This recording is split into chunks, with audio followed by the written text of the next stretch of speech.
I'm telling you, the most beautiful word in the dictionary is the word tariff. You don't know. They said, no way, no way, no way. And then they said, we would be proud to give you as many soldiers as you want, free of charge, sir. We don't want to charge you anything. Don't forget, they've taken a lot. Oh, and I have just one quick story. So they're building the largest car plants in the world in Mexico. It's all being financed and done by China. China basically owns it, but they're using Mexico. They make cars and send them through. So this took place about a year ago. I found out about it through a man that builds the plants. I said, what, I want to see a plant. I want to see a car plant. He said, come with me to Mexico, sir. I said, no, I want to see one in the United States. We don't build the big ones in the United States. The big ones are being built in Mexico. I said, why is that? Well, China is there, and they want to build them in Mexico and then sell them into the United States, which will totally close down Michigan, totally close down Detroit, and you won't have any car industry left. So I heard that, and I started thinking about it. I said, how terrible is that?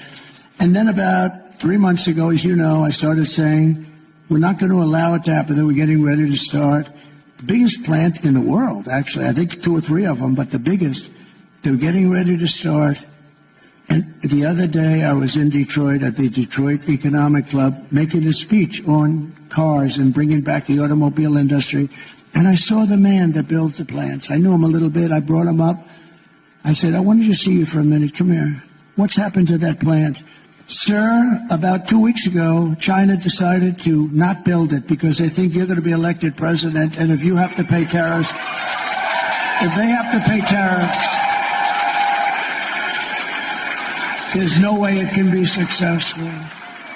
So there's a case. I didn't even do anything except say, we're going to put tariffs on. I even said we'll put 100, 200, I don't care what the number is. They're not going to have one car from that massive, giant auto plant come into our country.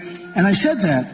And China decided a couple of weeks ago they're not going to be. How good is that, huh? So I saved Michigan, and I saved Detroit, and I saved you a little bit. You know, with you it's not as big a deal. But, you know, the same thing applies to other businesses. So we killed that plant just by the threat of tariffs. I'm telling you, outside of love and religion, it's the most beautiful word there is. Tariff! And these stupid people, stupid politicians, they don't like... Look, they're either dumb or they're corrupt. Anybody that opposes tariffs for a country where you're going to... Because China's been doing that for years. We don't want your cars unless you build a factory in China. We don't want your cars. Japan doesn't take our cars. They said, if you want to build a factory in Japan, otherwise we're not interested in your cars. And what we did is such a beautiful thing. I've got no credit for it whatsoever, but someday they'll give me credit in about 100 years from now.